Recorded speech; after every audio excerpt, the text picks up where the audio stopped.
So listen, we're going to be talking about the Mahlkonig, which I've been practicing to pronounce. The Mahlkonig. Can you just say that 3 times, Max, quickly? Say it backwards. Isn't it Mahlkonig? I don't know, actually. I was just practicing on my own. What is it? Mahlkonig. That's what I said. No, you said my colleague. Did I? Yeah. Well, I meant to say Mahlkonig, and everyone should know that.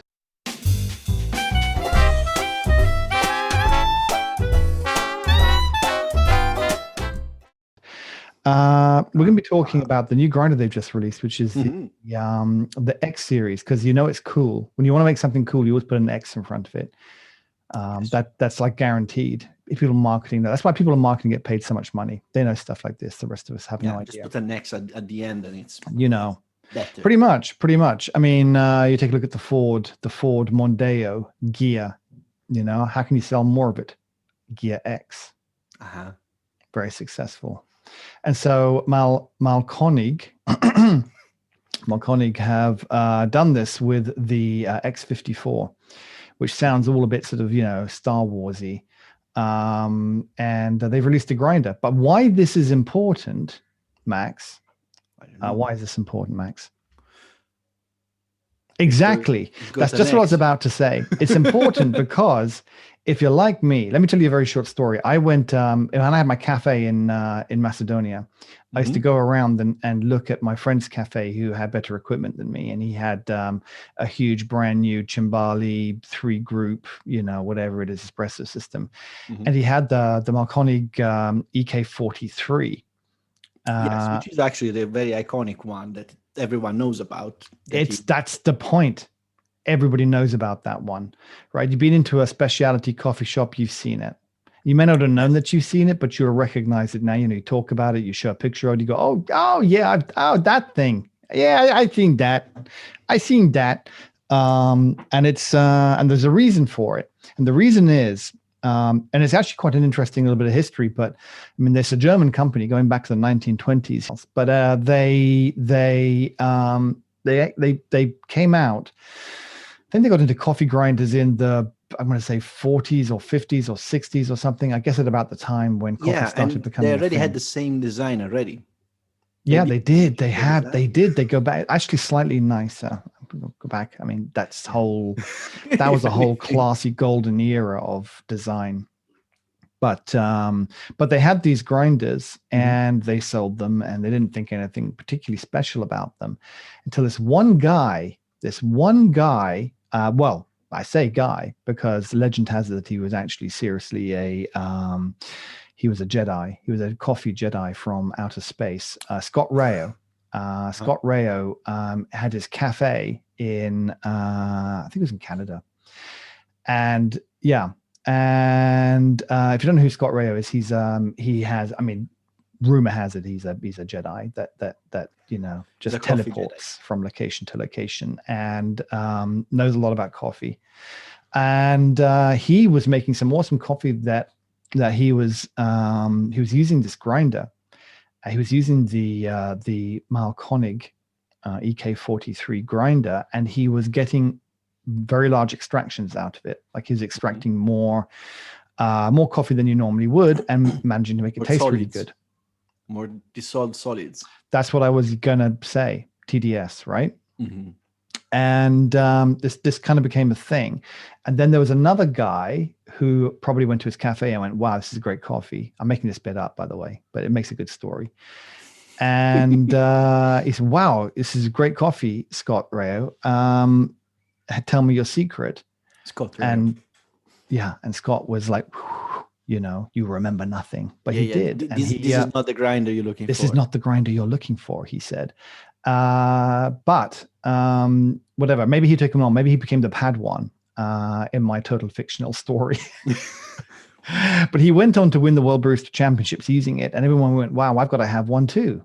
Because, as we all know, as home baristas, if one is very, very, very good at doing something, it's not because he's very good at doing something, it's because he's got the best gear. It's always because they've got the best gear. Skill has nothing. It's got nothing to do with the skill. You just need to spend more money. If your coffee doesn't taste good, it's because you haven't spent enough money on it. Exactly. You will definitely get a better coffee. This is what we've been saying for all this series. You will definitely be getting better coffee if you spend more money into it. So get more expensive coffee, more expensive grinder, and a more expensive coffee machine, and you will definitely have better coffee. Yeah. And if you don't, it's because you didn't spend enough in the first place. Exactly. So I'm glad we cleared that up. So that's basically what happened is this thing became iconic, and now they can't think of anything else what to do with it. So they come out with different colors all the time. That's basically it. They launched lilac, pink, and purple, and I don't know, whatever. And it's kind of cool, but it's like also the thing is where I'm going with this, because this is not the EK43 show. This is the X-Wing 54 show. And the thing is that for years, I shit you not, for years, I have generally wondered to myself, why don't they make a home grinder? They're so popular, and they've owned this whole specialty coffee market in the cafe. Mm-hmm. Why don't they make one for home? Because their grinder is accidentally good. It was accidentally good. Well, it was. They came as a total surprise to them. They had no idea that they had made a good grinder. It's because this isn't a joke, by the way. We've left the fiction behind. This is true. This is for real. So the reason why the Mahlkonig is so popular is, first of all, because it's got vertical burrs and not horizontal burrs. So the coffee is fed into a funnel that almost feeds one grain at a time, even if it's not, in that case, it's not really one grain at a time. Goes into an infinite screw, and that is fed into the birds. So the birds have a constant feed of coffee that goes into them, and that makes it for a more uniform grinding, because you always have the same amount of coffee going through. And one other thing that you've missed out because you wanted me to fill in and look smart, which is it moves at a single speed. It's not a variable speed. It moves at a single speed. And what they found was when they tried to work out why this coffee tasted so good is that, as you say, they get a uniform grind, because pretty much all grinds kind of fall into you have two categories. You have, two different sizes in them, and then you get other elements like clumping and whatever else. And what they found was the distribution variance on the was very narrow, and that produced a very uniform extraction, which made it taste nice. Yes. So anyway, there I am moving on from the EK43. Fascinating bit of history. 1 second though, before we passed it. The EK43 was actually designed for shop grinders, as a shop grinder. So that goes through like 2 kilos of coffee grains in about half a second. Yeah. It's not a single dose. It's absolute. Well, you're stealing all my thunder from later on in the show, as usual, Max. It's all, stealing it. But that's actually a very important point. Yeah, you'd go in there and you'd pick your bag of beans and you'd say, could you grind that for me? And they'd say, what are you making? Are you making espresso, French press? And you'd turn a button and 10 seconds later, you'd have your bag of coffee. Mm-hmm. So this is what they were hugely successful with, but they would, and they did have a lot of issues, interestingly, with it as well. But we're going to come on to that because it's going to feed into this discussion. I know. It's clever, isn't it? It took me ages to work that out. I sit down before these shows with pen and paper and I think of all the funny things I can say. So, are you rebooting your computer? The veins popping out of my head. It kept rebooting, and then the first reboot failed. So then everything broke, and then it had to reboot. And it's like, wow. I see you tried to reboot, but it failed. Let me recover this for you. And then it just an hour later. It's a good thing you don't have a Windows computer. No, don't even start. Let's not go there. All right. We've already talked about the German manufacturing bombs from the grinders, and I feel like that 40 Towers episode. Can I just say, actually, in all honesty, Germany's probably one of my favorite countries in Europe. They're very precise. I just went through when I was picking up my cat, and I say so. I went through it when I was picking up my cat from Macedonia, and I went through sort of France and Belgium and Germany and Holland, and I like Holland actually a lot.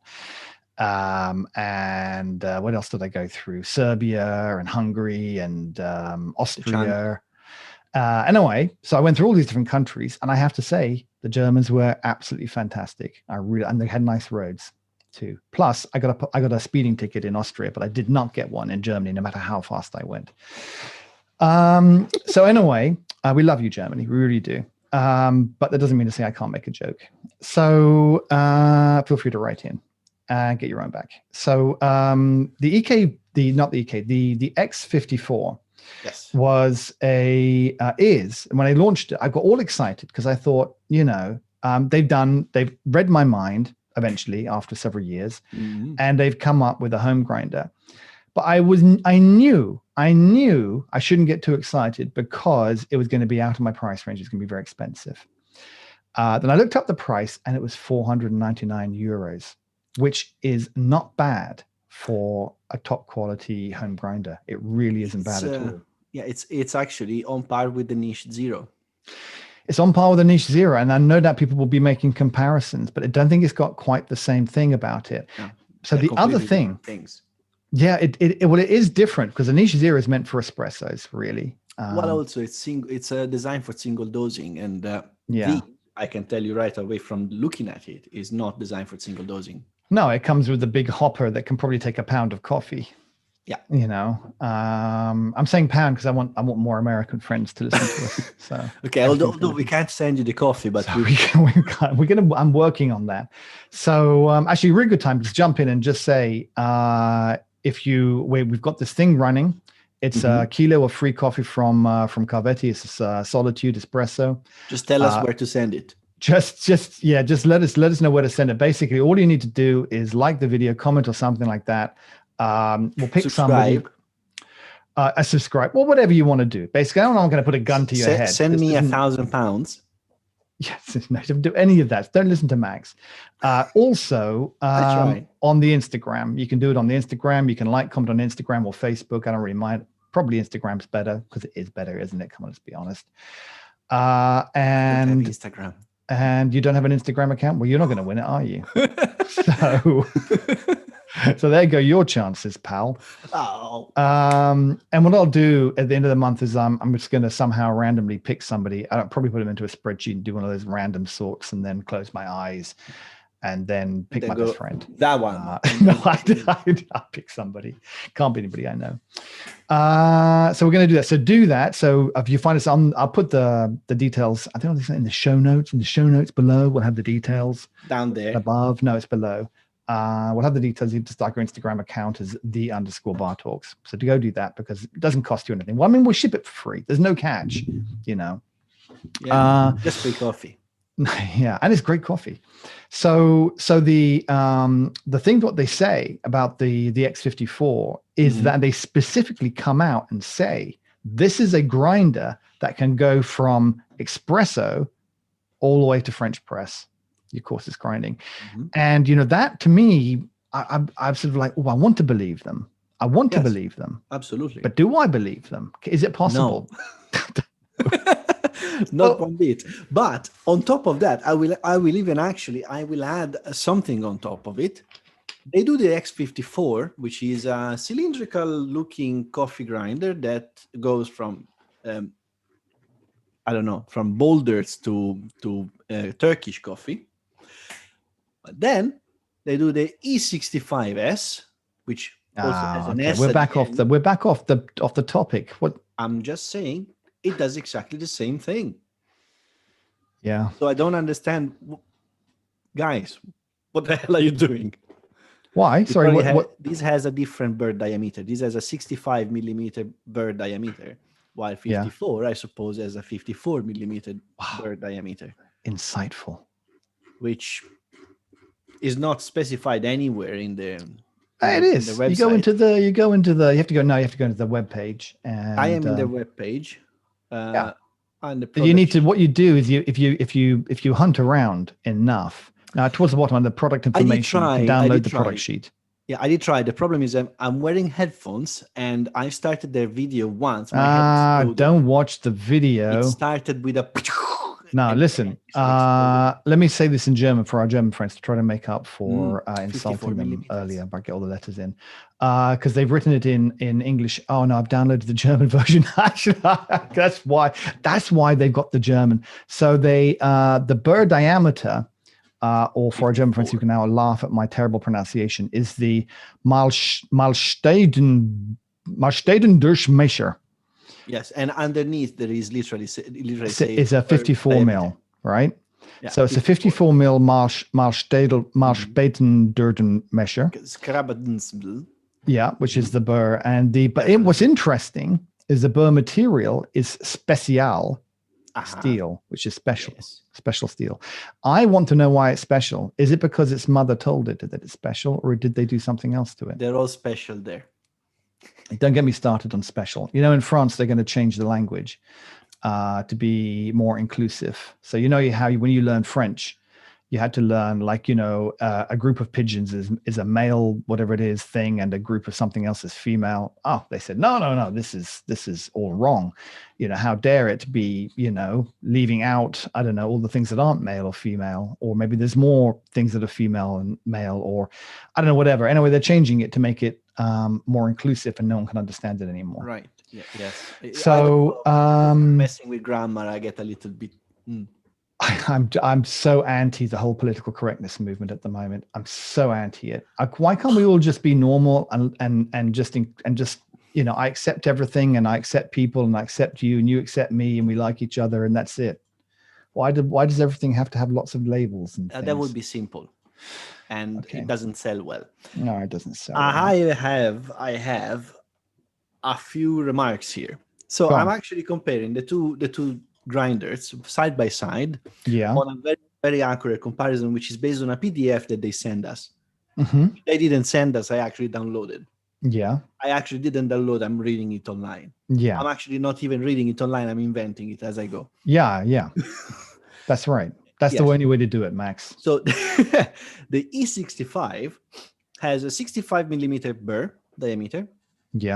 And it's got an idle speed depending on the hertz that you have. So I'm assuming it's a variable. No, it's not a variable. No, they're all mono. They're all mono speed. That's kind of the whole key to their performance.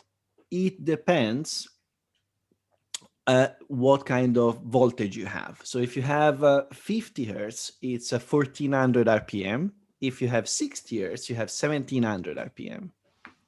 And you have, I'm that boring. Jesus, like, yeah, literally. Sorry, I was yawning there because it's like, RPM. I was like, oh, Jesus. So you have a 65 millimeter burr with above, let's say 1500 RPM. So you have a cutting speed at the outside of the burr. That's X. Let's say. The X54, you have 1050 RPM and 54 millimeter bursts, which actually means that you have a slower speed. In the burst. So you have a slower cutting speed.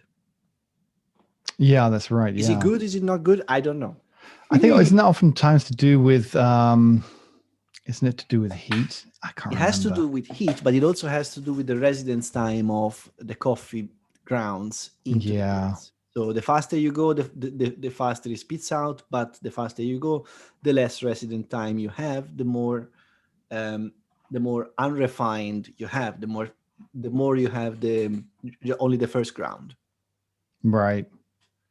I think, or the opposite. I don't know. Anyway, these are the differences. Well, look, the E65, they're still aiming at coffee professionals, right? Yeah.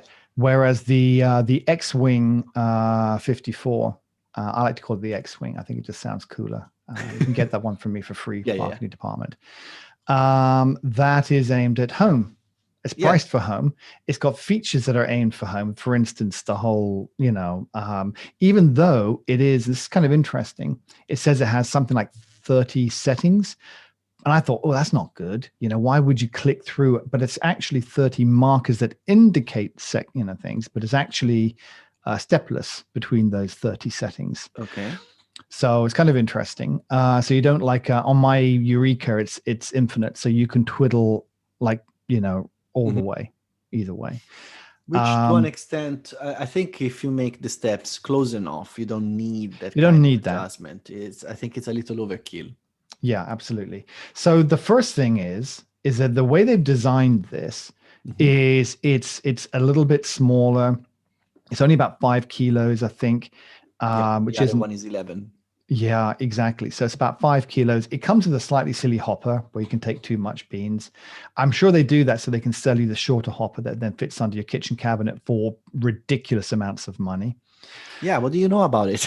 Because I spent a fortune on another hopper for my, Eureka, and it's this flimsy bit of plastic. It's got to cost them 50p, and you buy it for I think £45, £70, which is $100. It's crazy money. Yeah. But they know they've got you. By that time, you've invested in, basically, they've really got you because you've bought the machine and then you've realized it doesn't fit under your counter. What are you going to do? Send it back? I'm actually your wife that you screwed up? No, you just go, I need the hoppers in the post. And then you quickly go online and order it. You can start to cry when you see the price. Yeah. I'm actually looking at the two here. Yeah. So you have the dimensions of the X-wing, the bat wing. You have 19 centimeters wide, which is which I was 19 centimeters wide. Is about that much. It's about my head. Give or take. Yeah. And then it's 42 centimeters tall. So it's not a small thing. No.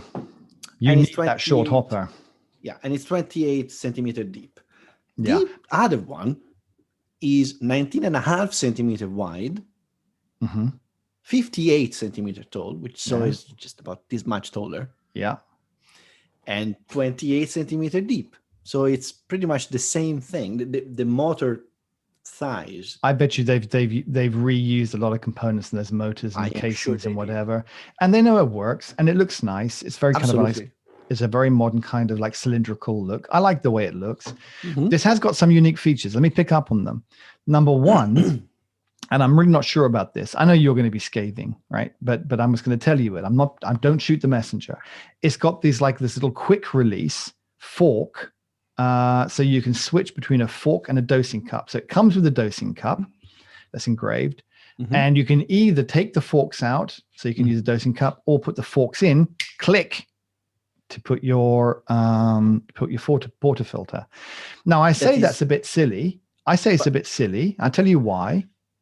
Because I have forks on my Eureka, but I still use a dosing cup if I want to, because you can do them both. You don't need to take the forks off to put the dosing cup underneath. In that case, yes, because I've seen the design, and you actually have a very small, very narrow thing at the bottom, so you wouldn't be able to slide a dosing cup. Oh, is that right? Probably. Yeah. Okay, maybe the design of it, they have to. But then it's another thing you have to keep somewhere, and you lose. Yeah, exactly. And I will tell you more. Yeah, tell me more. First of all, I actually definitely use a dosing cup, because you can actually shake it and mix it before you put it on top, instead of having to go crazy and say, oh, I have to do WDT on the thing and look like an idiot. Come on. I do that. I do them both. I just take a chopstick and mess around with it. Oh, you haven't seen my incredible invention.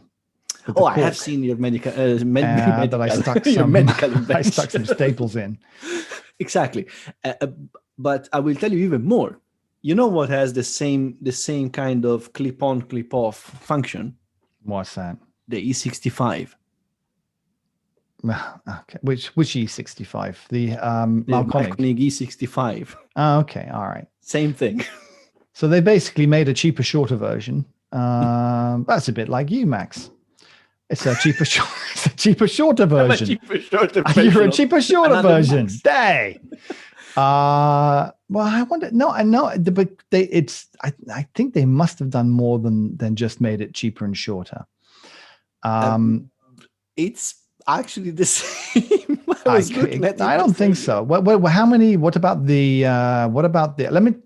Let's talk for a second. Let's go for another one. Let's talk for a second about some of the problems that they've had with the Burr alignments. Okay, because I'm wondering and I'm hoping that this is one of the things that they've changed and fixed.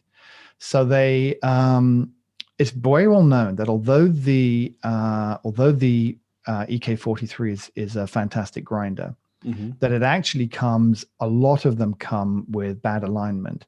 Yeah. And various people have hypothesized it's because they make so many of them that they are a batch produced company, and they are not a, like that father and son team for.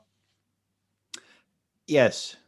The single dosing, Monolith. Yeah, Monolith. No, not Monolith. Well, Monolith probably as well. No, the father and son team for the really popular grinder that I can't remember. The one that is actually by hand, right? No, the one you mentioned earlier. Niche Zero. Niche, thank you. The Niche Zero. So Niche Zero. Father and son? Yeah. It's a father and son team. Really? Yeah, they in England. Yeah, British company. But they're made in China. I think they are made in China, but probably they all come back to his living room, and he sits in his living room with a I like to think with a one of those really thick glasses on, and with a light over the top, and a screwdriver, and he just measures the every burr adjustment before it goes out.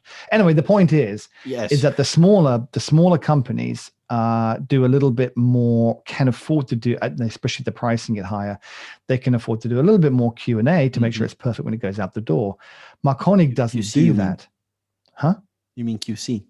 What did I say? Q&A. Or maybe they have a Q&A as part of the QC. Don't get all funny with your acronyms with me, pal. Don't expect me to know what I'm talking about. People don't tune in to me to listen to accuracy. All right? You're the accurate guy. I'm precise, not accurate. You're the precise guy. Anyway, it's always the same answer, but it might be off. Yeah, it's always the wrong answer, but I'm consistently wrong. So I'm wondering, because let's face it, if you're a professional and you've just dropped $3,000, you may well go and you get kits, right? You get kits and like little aluminium spigoty things. I say it's not a spigot at all, but I like the word spigot. I imagine it's not a spigot, but it's an aluminium claw. And you get these things and you get screwdrivers and you pull the thing apart and you put the claw in and you loosen up the burrs and you align them and then you put them back in because they just were never done out the factory properly. Yeah, but that takes a lot of time. So if you can get away with it. Yeah. Well, clearly they don't need to, but they are beautiful looking machines that are built very well, but they have this alignment reputation. And I'm wondering whether the Mahlkonig 54 X-Wing has got a similar issue, or whether they're just going to say tough for the people that buy it. I don't know why they have this misalignment problem. If it's just a matter of, so how do you align the birds? Because I have never done that. You unscrew the front, because it's got the front thing. You take the front bit off. Yeah. Then the top burr comes out.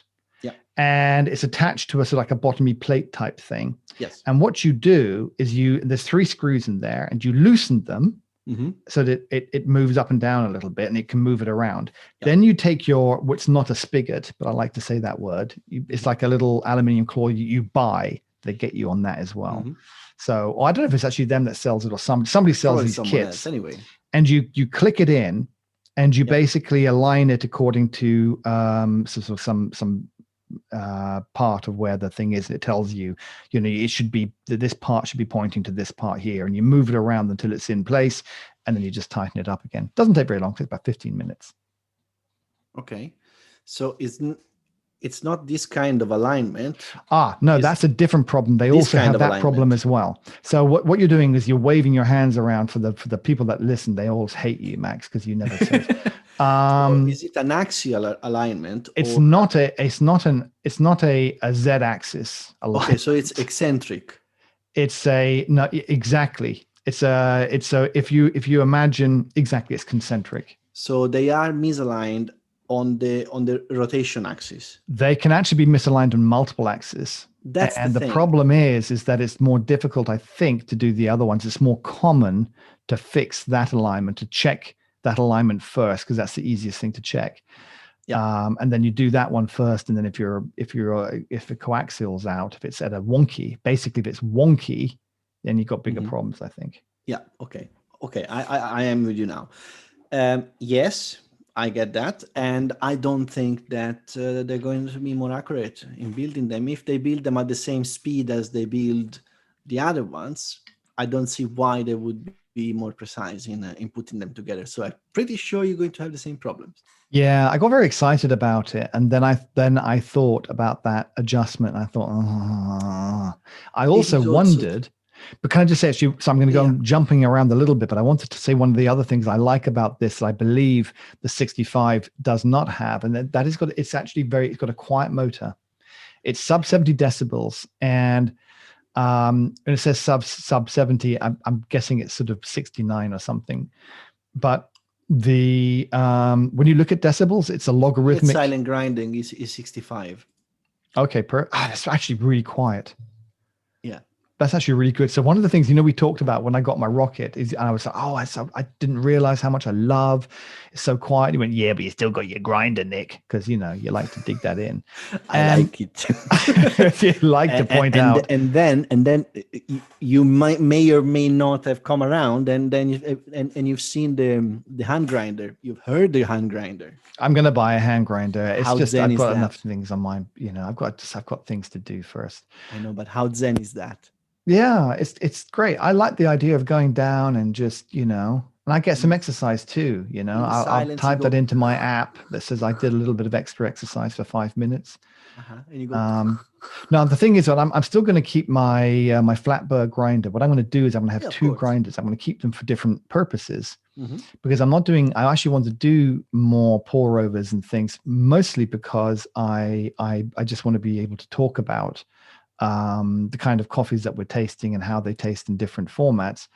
But it's very difficult to do that because you get your flat burr grinder, electric grinder set up just so, and then you have to go. You don't really want to go back. You don't want to mess with it once it's good. Unless you have a Mahlkonig E65 or a Mahlkonig X54. Yeah. Which are exactly the same, just different bird grind. Yeah, you need two grinders. What I'm saying is that all goes down to what we said at the beginning. If you don't spend enough money, you cannot possibly make good espresso. Exactly. No, you need to spend more money. Yeah. And so, Nick, I'm sorry to say, but you haven't spent nearly enough money. I haven't spent enough. No. You need a monolith, at least. Yeah. I actually, you know what? I would get 2 monoliths. I get a couple of monoliths. Yeah. Just because 3 or 4 real top end machines, and then of course I'll buy a barista to come in and make it for me. Yes. That's what you need to do. But think of the money you'll save from not going to the coffee shops. Exactly. So I saved a lot of money by making my coffee at home, so I can buy more expensive coffee. Yeah.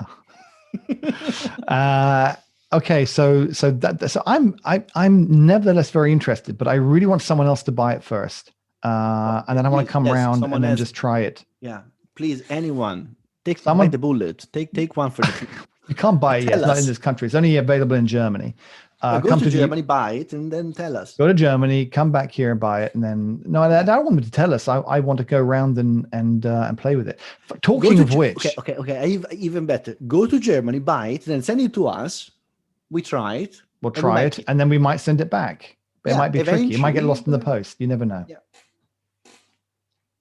So there's this guy on our YouTubes whose name, I can't remember. He's Gianfranco of the Menegasti.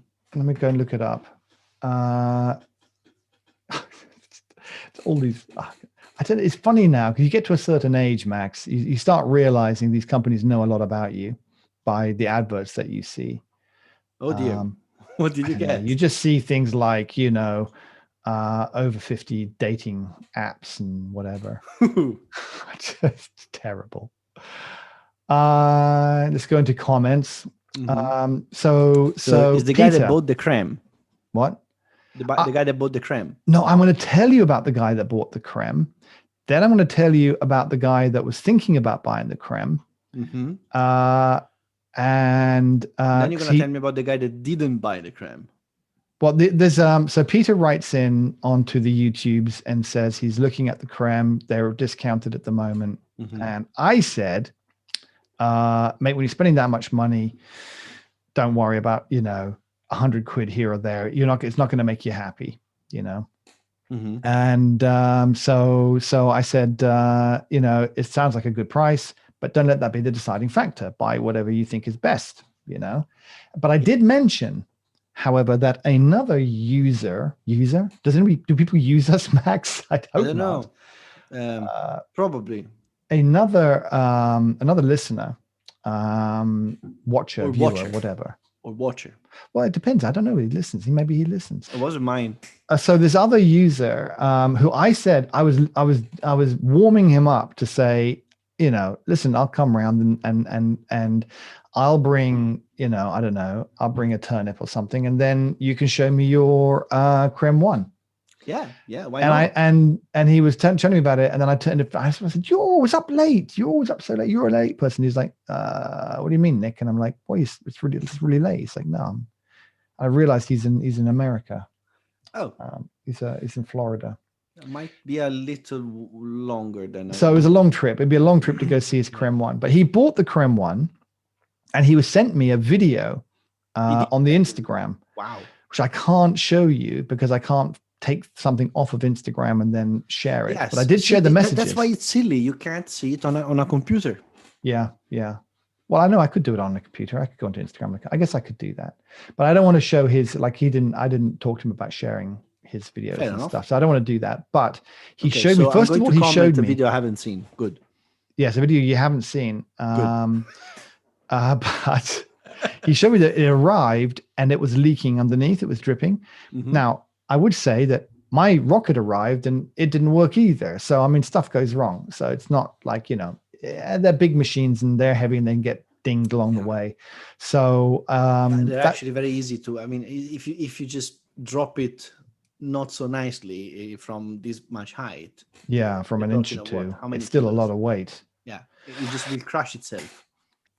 So he wrote to me and he sent this video and he also did an explanation. And I did send you the explanation because I didn't quite really understand it. I didn't admit that to him, obviously, but it was something to do with about the pressure wasn't going down. So he was doing a cleaning flush and the pressure was staying in the machine, he said. And I was like, that is a common thing in Fracchino ones. Is that right? Yeah. I have seen it before. I've seen it reported before. And an engineer from Fracchino said that's normal, that's fine. Well, he would say that because he's selling them. But what do you think? I think it's BS, but... Okay. Yeah. Well, he didn't like the idea of it, so he sent it back and got an ECM Syncronica, which I think it's arrived. I think he's enjoying that. So maybe... there's some problems with the well, it's a shame. Creme. I don't know. However, how does it work? Does that one have flow control or pressure control? What was it? Pressure profiling. It had the GSP, or I think it was called the GSP, which in Canada stands for Georges St-Pierre, the famous MMA martial artist. Yeah. But in the rest of the coffee world stands for gradual soft pre-infusion. No, also the creme one had that. That was the GSP. That was the gradual soft pre-infusion knob. Was knob for me or for No, it had the knob. Was there a comma in there? That was the knob. So your pressure profile. Oh no, was that the? Sorry, it was GSP and the knob. So you had the gradual soft. Yeah, I'm sorry. There's too many acronyms. The knob was the pressure profiling. Yes, and the GSP was the gradual soft. So it's pressure profiling, isn't it? Yeah. It sounded fantastic. I really like the idea of them.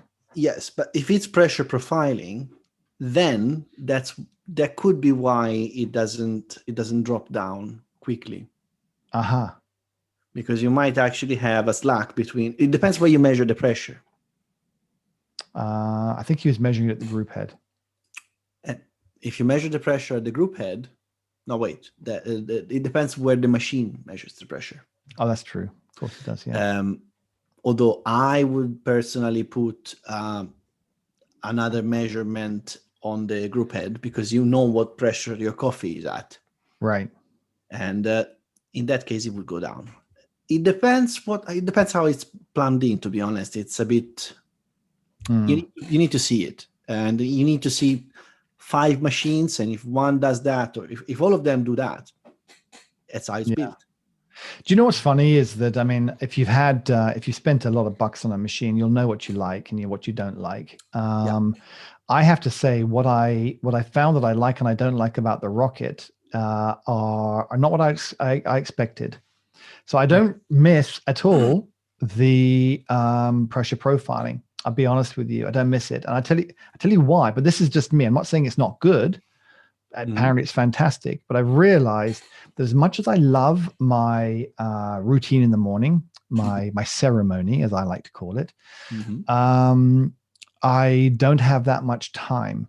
And I'm very, very conscious. I get very early and I go do my yoga and I go do my walk and I feed the cat and then I make my coffee and all this kind of stuff. And then I want to get at least 2 or 3 hours of work in before anybody else wakes up. Otherwise I'm screwed. And if I dilly-dally, then I miss out on that time. I get anxious already in the morning. Like, oh my God, I've only got now an hour to get all that work done before the calls start coming in. And so the thought of pressure profiling and sitting there and going, let me see if I can just work this coffee a bit more. If I was drinking coffee all through the day and I had time, then that would be different. If I drank the same beans all the time, then I would only need to do it once, get it dialed in pretty much, and I could buy the same beans again, and I would have the most amazing coffee. But I don't. I'm trying different beans pretty much every week, and I don't have that much time, and I don't drink coffee in the afternoon. So I have my morning coffees, and that's my one shot. So the thought of pressure profiling at that time in the morning, it just doesn't suit me. So for me, the use case doesn't stack up for that, which was a surprise. What was also a surprise, however, was just how much I actually enjoy having a shot timer on the machine. Crazily, right? Just that has somehow changed my life. Having the very low volume rotary pump, I absolutely adore how that pump sounds or works. So these are things that I hadn't necessarily actually factored when I was making my purchasing decision. My purchasing decision ended up really being driven largely by buying it from somebody I trusted and thought I'd get good support. And actually that's turned out to be very important when the thing came and didn't work, Oh, for God's sakes. Oh, for God's sakes. So for those listening, Max has just kind of put a green screen thing of told you so. Like, how long did that take you to do, Max? Did you do that during work? Let me call your boss. Send me a screenshot of that. I did it just now, but I think it was long overdue. You told me so, it says. About the not needing the machine, the pressure profiling. Well, I know the thing was, when I retire in possibly 40 or 50 years, in 2000, in year 3000 when you retire, in the year 3000, when I retire, and I've got lots of free time on my hands, I would love to pressure profile. For all the people that I see, and if I was a YouTube star, absolutely, and I had nothing else to do with my time than make YouTube videos, I would almost certainly pressure profile. Yeah, I would love actually to make Instagram videos where everyone wet themselves in seeing me doing things with the flappy paddle thing. Yeah, the flappy paddle thing. Yeah, and then it's just called a paddle. I don't think they call it a flappy paddle. I don't know, but anyway, whatever it is, and then they everyone say, "Oh, that looks so good. That's such a good coffee." Then it tastes horrible because you don't bloody know. Because you don't know what you're doing. Look, you clearly have no idea anything about social media, Max. It's not important how disgusting it tastes. What's important is how it looks. Yes. I actually knew this when we had the cafe. a large part of our decisions when we were creating food items, etc., was how it looked, because everybody Instagrammed all their food. And if your food was amazing tasting but didn't look good, you would not sell it. Sorry to say, that's the world we live in. True. That. Remember, don't take a picture of it. Those calories don't count. Yeah, exactly. So what are we saying, Max? What are we saying about this this grinder? I like the idea. It's just that I incidentally I thought that we were going to talk about the E64 65 because it looks exactly the same. Yeah. I looked at it. And yeah, we're talking about that one. And then you started talking about this X thing, and I started wondering, wait a minute, have I looked at the wrong one? Yeah, you have. And then but you started describing it, and it's exactly the same as the other one. So I don't know. Well, it's not. I don't think it is the same. I think they've got similarities. It's aimed at a different market. I suspect it's got a different engine. I suspect it's quieter. I think it's probably got a different interface to it in terms of the way that you set the grind settings up. But at the same time, for example, in terms of interface, you have a display with different settings you can set up in it. It goes from coarse grinding to fine grinding. I don't know. I kind of found it like, yes, it's a new product. It's good to have hype on it, but is it really a good product? A new product? It felt a bit like... Well, as anything, like most things are evolutions rather than anything else. But if you give you an idea, by the way, did you know Mahlkonig is owned by the Hemro Group, which also owns like Ditting and a few other. Yeah. They own. I think what? What do they own? Ditting. Have you heard of Ditting grinders? No.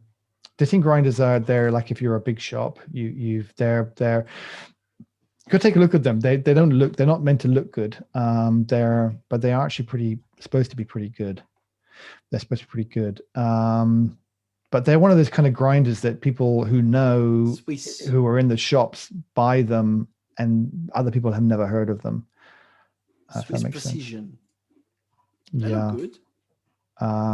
Ditting grinders. Yeah, they're a big deal, Dittings. They have a couple of other companies as well. They look a little bit like Eureka Mythos. Do they? Eureka, sorry.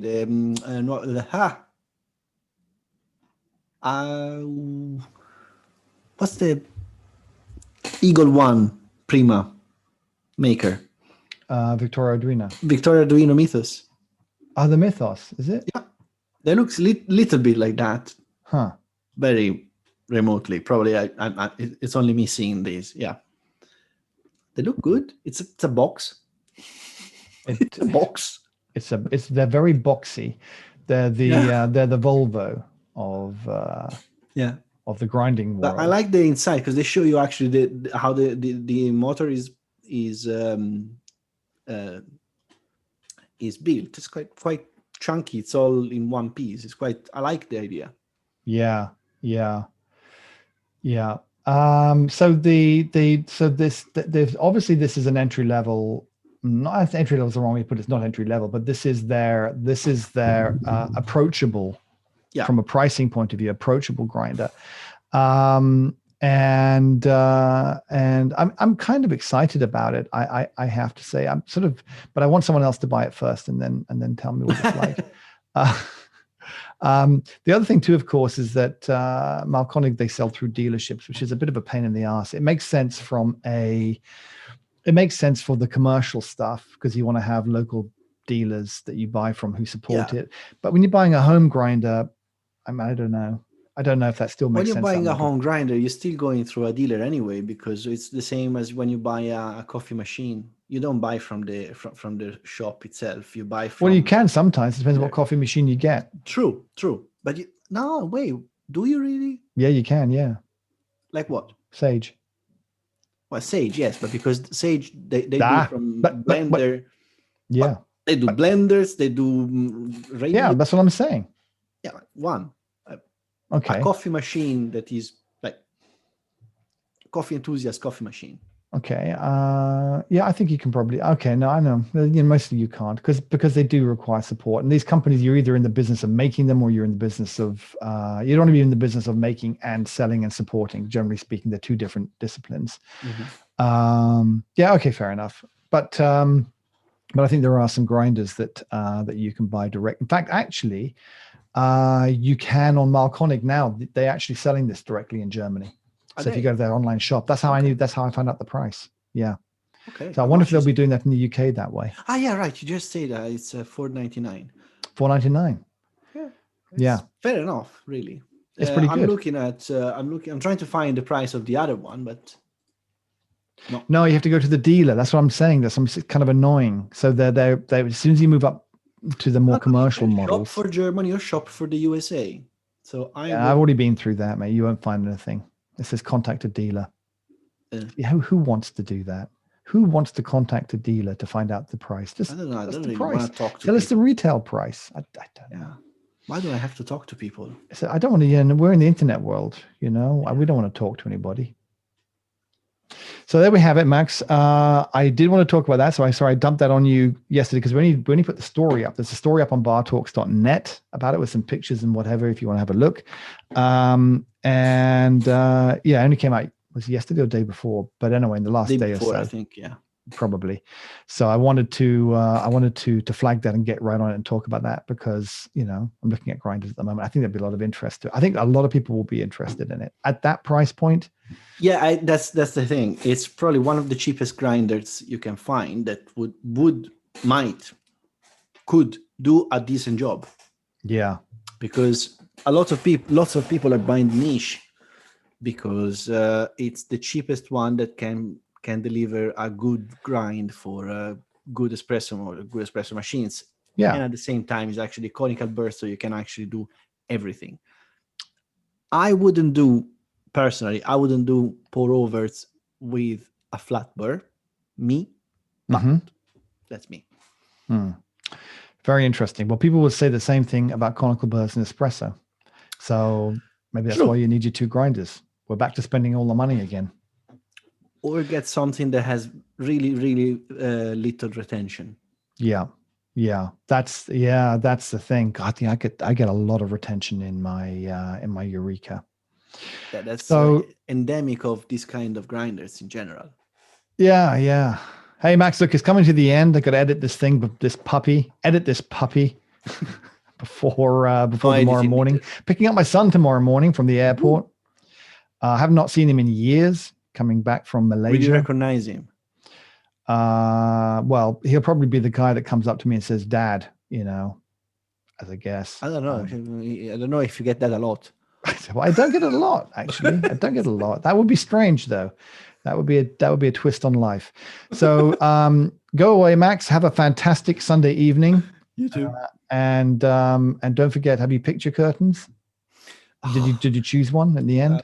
You really want to see a grown man crying? No, I don't want to see you cry. I text me and tell me you cried. That's what I want to know. Yes.